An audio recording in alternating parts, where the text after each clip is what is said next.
U.S. Capitol Police says political climate requires more resources to keep lawmakers safe. Biden accuses oil companies of war profiteering amid energy crisis, record profits. Kansas Muslim mom sentenced to 20 years for ISIS role. U.S. pressured private tech platforms to shape online discourse, says report. Thousands of children in Somalia at risk of starvation due to severe drought.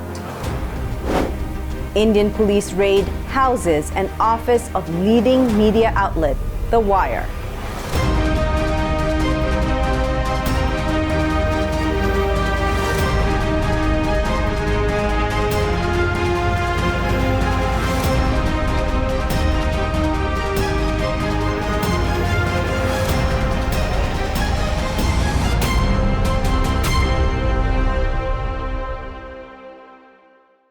From Washington, D.C., this is the Muslim News on Muslim Network TV. Assalamu alaikum, I'm Hena Zuberi.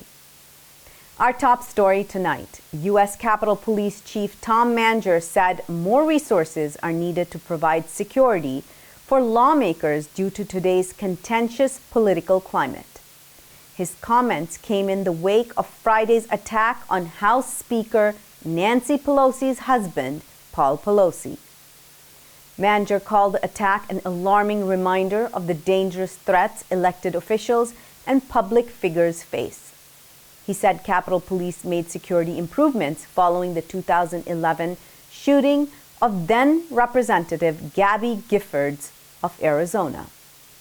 Similarly, security was tightened after the 2017 congressional baseball practice shooting in which House Minority Whip Steve Scalise of Louisiana was shot. Manger said police is on track to hire nearly 280 officers by the end of the year. On Tuesday, the U.S. Supreme Court rejected an emergency request from Senator Lindsey Graham to block a subpoena, forcing him to testify before a special grand jury. The jury in Fulton County, Georgia, is probing efforts to overturn the 2020 presidential election results in that state. The High Court's decision came after Justice Clarence Thomas last week temporarily blocked the subpoena. This was following a ruling against Graham by the 11th U.S. Circuit Court of Appeals. The Washington Post reports Fulton County District Attorney Fannie Willis wants to question Graham on November 17th. This is about calls he made to Georgia election officials in 2020. They were made in the wake of then-President Donald Trump's electoral loss. The Post reported jurors already have heard testimony from several Trump lawyers, including Rudy Giuliani, John Eastman, and Boris Epstein. A judge has also ruled former White House Chief of Staff Mark Meadows must testify. A Muslim woman formerly of Kansas was sentenced to 20 years in prison for organizing and leading an all-female military battalion in Syria on behalf of ISIS or Daesh. Alison Fluke Ekron engaged in terrorist acts in multiple countries, including Syria, Libya, and Iraq, from September 2011 through May 2019, court documents show. The 42-year-old served as the leader and organizer of a Daesh battalion. She trained women on the use of automatic AK-47 assault rifles, grenades, and suicide belts, documents show. More than 100 women and young girls, some as young as 10 years old, received military training from her in Syria on behalf of Daesh. Letters submitted by the Fluke Ekron's adult daughter and son were read into the record during sentencing in the Eastern District of Virginia Court. Both wrote about being abused by her in Kansas and overseas when they were minors. U.S. President Joe Biden accused oil firms of war profiteering amid an ongoing global energy crisis as those companies post record profits. Biden's comments came as Russia's war against Ukraine has triggered skyrocketing oil and natural gas prices. Oil giants ExxonMobil, Chevron, Shell, BP, ConocoPhillips, and Total Energy earned more during the last 2 quarters compared to their total profits last year. Biden urged the companies to use some of their profits to increase crude production or benefit American consumers through lower prices. He said their profits were a windfall of war that's ravaging Ukraine. Rising gasoline and natural gas prices could affect how Americans vote in the U.S. midterm elections on November 8th. The U.S. government used its influence to pressure social media platforms, including Facebook and Twitter, to shape online discourse, according to a new report. The document by The Intercept is titled Truth Cops. It's based on an ongoing lawsuit as well as public documents. It alleges a leaked document showed the U.S. Department of Homeland Security's plans for police disinformation. Internal memos, emails, and documents from the agency showed an expansive effort to influence tech platforms, per the Post. It said earlier this year the department announced a new disinformation governance board. The panel is designed to police false information spread unintentionally, intentional disinformation, and malinformation. Malinformation refers to facts typically shared out of context, the report said.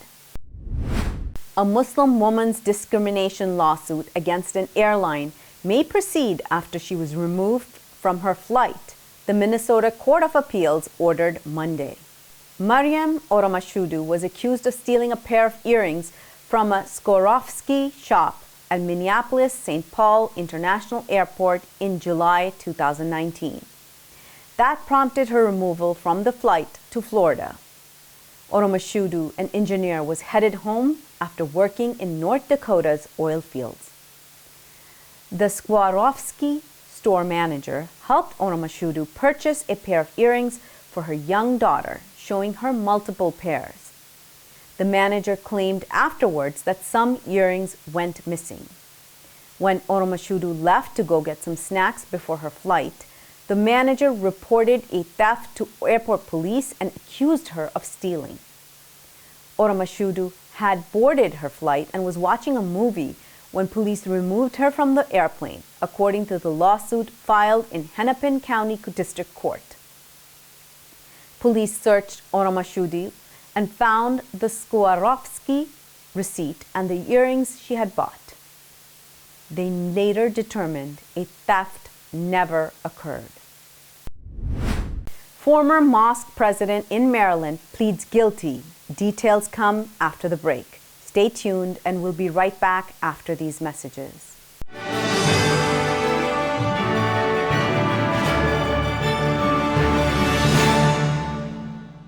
A free 3-minute online chat can give you the personalized tips you need to start boosting your retirement savings today.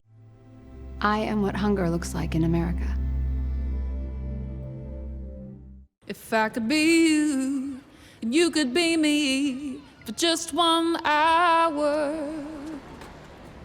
If we could find a way to get inside each other's minds. Walk a mile in my shoes. Walk a mile in my shoes. Well, before you abuse, criticize, and accuse. Walk a mile in my shoes. There are 16 million children struggling with hunger in America. That's 1 in 5 daughters, sons, neighbors, and classmates who don't know where their next meal is coming from. Yet billions of pounds of good food go to waste every year. It's time we do something about it. Feeding America is a nationwide network of food banks that helps provide meals to millions of kids and families in need. Visit feedingamerica.org to help them feed even more. Together, we can solve hunger. Together, we're feeding America. We are Justice for All. Headquartered in the heart of downtown Chicago, Justice for All is a global humanitarian initiative dedicated to raising awareness for human rights concerns impacting vulnerable minority groups.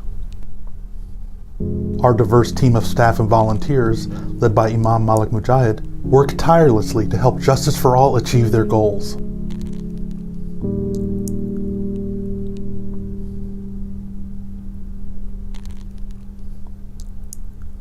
We promote policies that protect religious freedom, address the root causes of mass displacement, and recognize the plight of refugees and forced migrants. Together, we can continue to stand up for justice. Justice for all.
To stop this genocide, we need your help.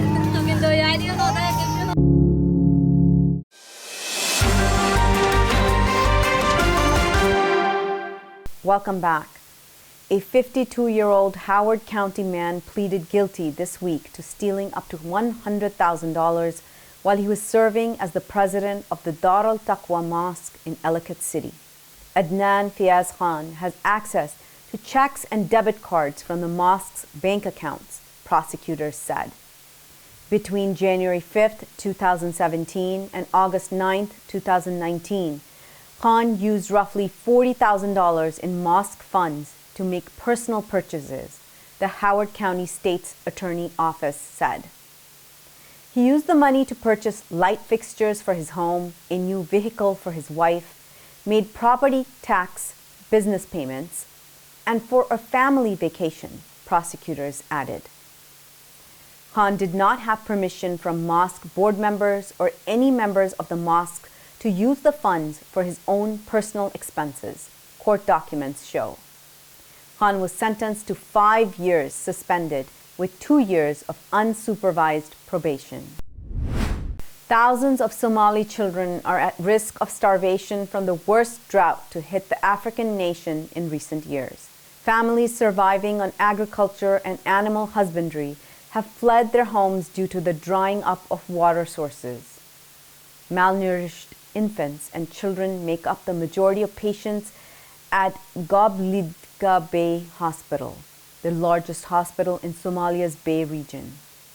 There are 68 children in the hospital's intensive care unit, and 15% of the patients who come through the hospital doors die. Most hospitals don't have adequate equipment, healthcare workers, and resources to provide care to their patients. The United Nations reports the drought in East Africa has affected 24.1 million people in Ethiopia, 7.8 million people in Somalia, and 4.2 million people in Kenya. Delhi police on Monday searched the houses of Wire's founding editor based on a complaint by the leader of the ruling BJP. A senior police officer said that the news portal's offices also have been searched and all relevant electronic devices have been seized. The Committee to Protect Journalists called on authorities and politicians to cease the harassment. The umbrella group DigiPub News India Foundation comprises 11 digital news outlets, including The Wire, said the police's search smacks of malafide intentions. DigiPub said the danger of these searches being used as an excuse to seize and duplicate confidential and sensitive data held by The Wire cannot be dismissed. Beh Lin Yi, the Committee to Protect Journalists Asia Program Coordinator, said that the raids on the homes of the Wire's editors were an excessive reaction by authorities. Palestinians on Tuesday hailed Australia's decision to reverse the recognition of West Jerusalem as Israel's capital, despite fierce criticism by Israel. Hussein al-Sheikh, the Palestinian Authority's Civil Affairs Minister, on Twitter welcomed Australia's call for a two-state solution in accordance with international legitimacy. Australian Foreign Minister Penny Wong said Jerusalem's status should be decided through peace talks between Israelis and Palestinians and not through unilateral decisions. She added Australia's center-left government will not support an approach that undermines a two-state solution. Israeli Prime Minister Yair Lapid described Australia's policy reversal as a hasty response. Lapid said Jerusalem is the eternal and united capital of Israel, and nothing will ever change that. The Syrian Center for Justice and Accountability has accused the Syrian regime of deliberately burning the bodies of its victims in an effort to hide their identities. Regime forces are systematically destroying bodies in remote areas in the south of the country, the group said. The Washington-based rights watchdog analyzed 13 videos from 2012 and 2013. They showed bodies burnt and transferred into mass graves in the southern province of Drought. 4 videos showed military intelligence services members and armed forces from the 9th Division transporting at least 15 dead bodies. Military personnel are seen documenting the victims' identities on camera, dumping them in a small pit, and pouring gasoline on them to set them on fire. The center cross-checked the footage with satellite imagery monitoring trucks transporting the bodies. G20 nations and major multilateral development banks spent nearly twice as much on international fossil fuel projects as they did on clean energy alternatives. That's according to a new report published Tuesday by a pair of green groups. Oil Change International, Friends of Earth US, and dozens of collaborating climate and environmental justice groups conducted the study from 2019 to 2021. They found members of the G20 and multilateral development banks provided at least $55 billion per year in international public finance for oil, gas, and coal. That was almost twice more than their support for clean energy, which averaged only $29 billion per year. Coming up next after the break is our in-depth analysis segment, so stay tuned and we'll be right back after these messages.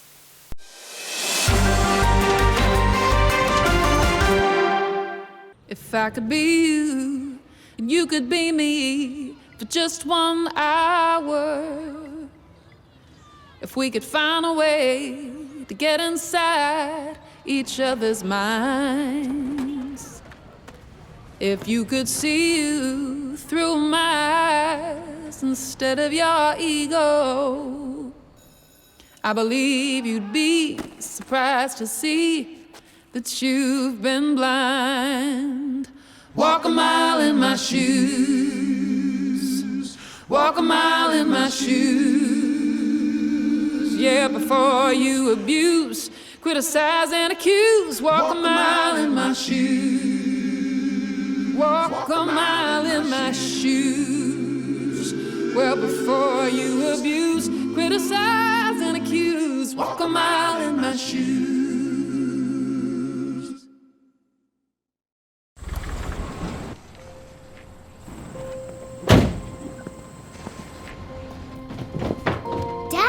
They took over my bedroom. Come on, come on.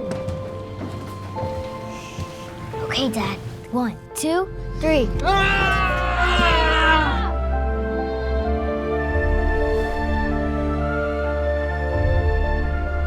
Dad!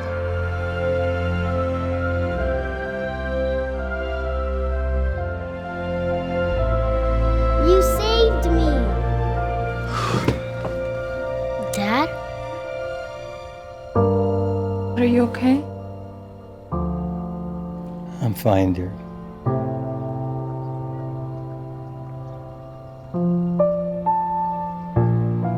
Your hero needs you now, and AARP is here to help. Find the care guides you need at aarp.org/caregiving.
Despite the development of a COVID-19 vaccine, millions around the world will not have access. We need a vaccine that's free and available to everyone, everywhere. It's time for a people's vaccine. To stop this genocide, we need your help.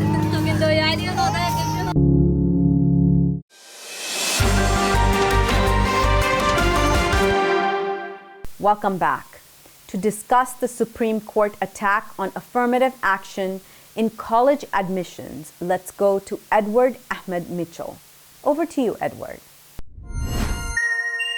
Thank you, Hena. And now we move to Washington to discuss the Supreme Court's new term. They just heard oral argument in cases that could impact affirmative action, the way that colleges and universities consider students for admission across this country.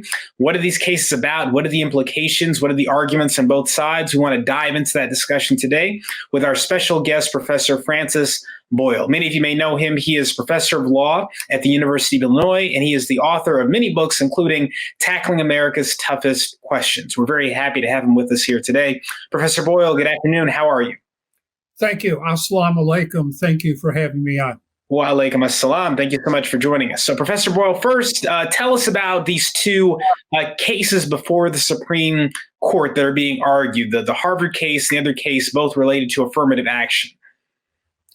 Well, we have to understand that this Harvard case, I'm a triple Harvard alum, so I've been following it, was maliciously set up by individuals and groups in this country who want to terminate affirmative action for good. So they started it right at the beginning there at Harvard, moved up through the Court of Appeals, and now it's at the Supreme Court. UNC was added on. Harvard's a private school subject to a different regime than UNC, which is a state school. So what they want to do here is completely strike down affirmative action in higher education and by implication anywhere else in the United States of America. I'm afraid that's what's going to happen here. It's been teed up deliberately to this Supreme Court, where you have 6 members of the Federalist Society, which is diehard, bigoted, racist, elitist, homophobic, totalitarian, sexist, and anti-labor, anti-union. So I suspect what we're going to see is a 6-3 decision against all affirmative action in any higher education, private or public, and also pretty much striking it down anywhere else in the country. That is what we are facing, I'm afraid. This decision is predicted to come out by July 1. So I guess we all have to be bracing ourselves for it. So, Professor Boyle, tell us this. What is the current state of affirmative action in the country? Because the Supreme Court has already whittled away at this to some extent, but kind of kept it alive on life support. Right now, what is allowed and what is this argument about? Like, what is the last remaining aspect of affirmative action that universities, colleges can pursue? And what are the arguments for and against it legally that both sides are making? Well, you have to understand, affirmative action was the brainchild of my teacher, mentor, and friend, Professor Clyde Ferguson at Harvard Law School, who was the first full professor, tenured African American on that faculty, and a graduate of Harvard Law School, a teaching fellow at Harvard Law School.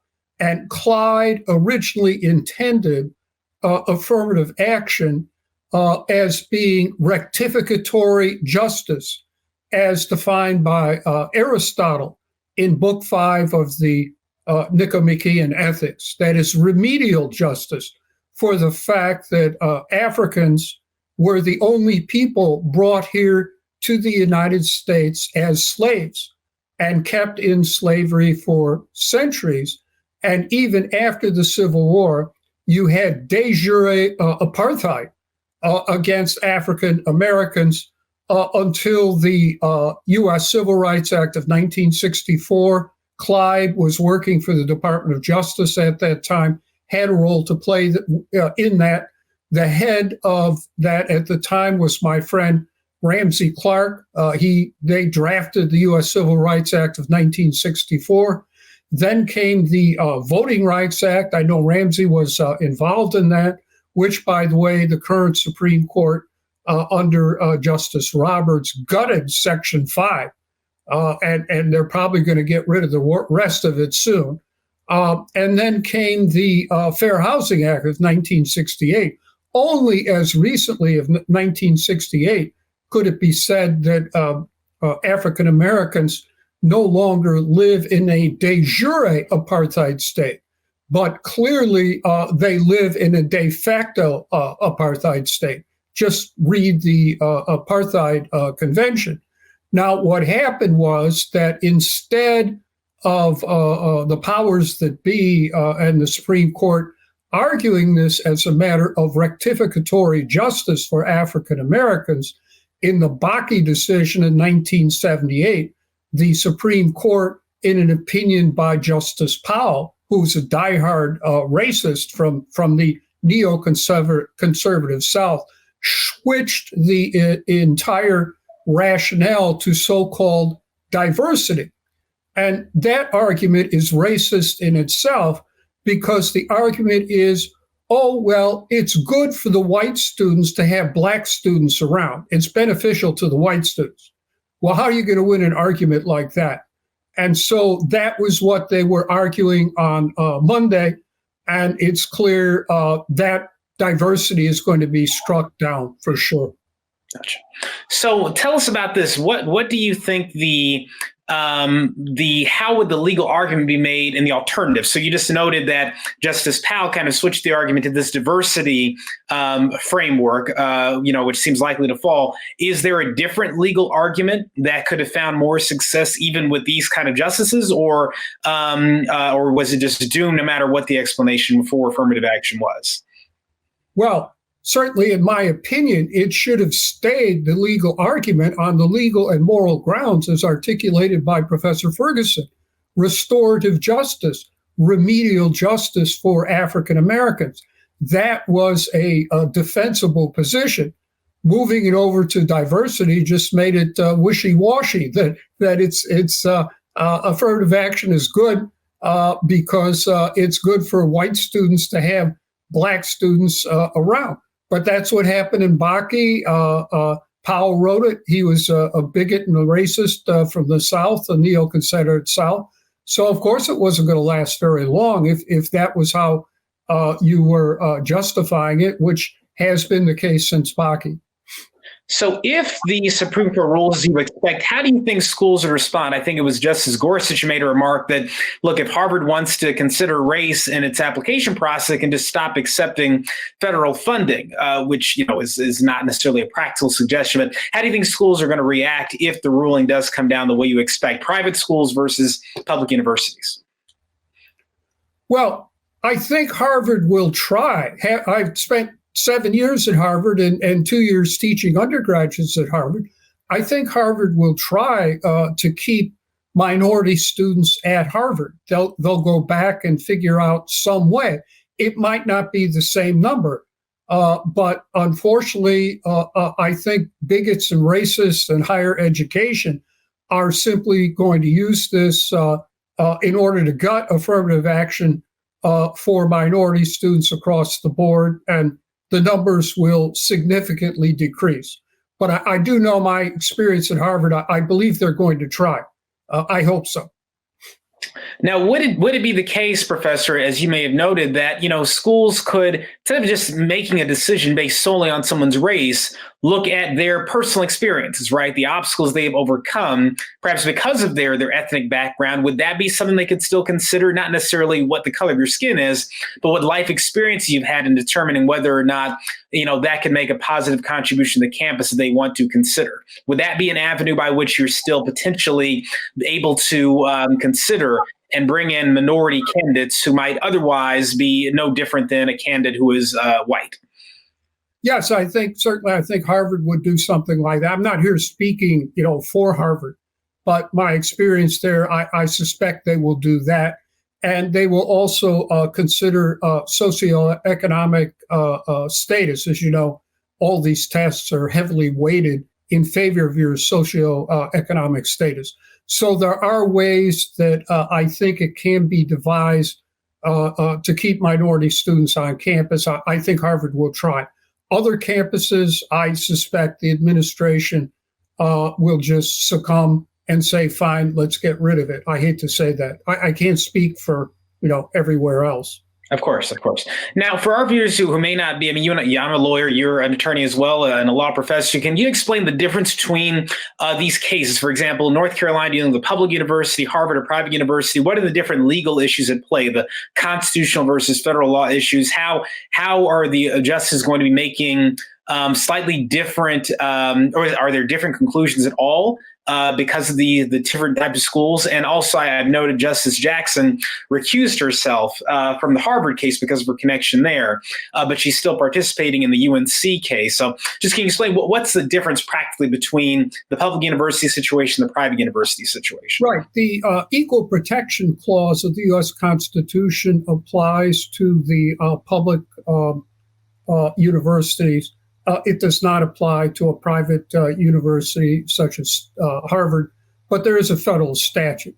So I suspect the UNC case will give the Supreme Court, this Federalist Society Supreme Court, this racist Supreme Court, very broad leeway to strike down affirmative action across the board, not just in higher education, but in any other type of setting. I'm afraid so. Yeah, so that's fascinating, Professor. So in one case, you're looking at the Constitution and what it says, and that applies to UNC, a public university. And then in the Harvard case, you're looking at what federal law says and how that applies to a private university that receives federal funding. So question for you, one last question before we let you go. Is it possible that, for example, Congress could amend federal law to clarify what it means when it says a university cannot discriminate, that doesn't necessarily mean that a university cannot consider someone's ethnic background and the diversity of their campus and their experiences, their unique experiences and perspectives in considering their admission to school? Given the dynamics in Congress, not likely, but could that possibly be a way in the long term to address the federal law issue, not the constitutional issue? Well, that's the problem with the UNC case. You see, it involves the Equal Protection Clause. And when the Supreme Court makes a ruling on the Equal Protection Clause, that will be constitutional law, depending on what they say.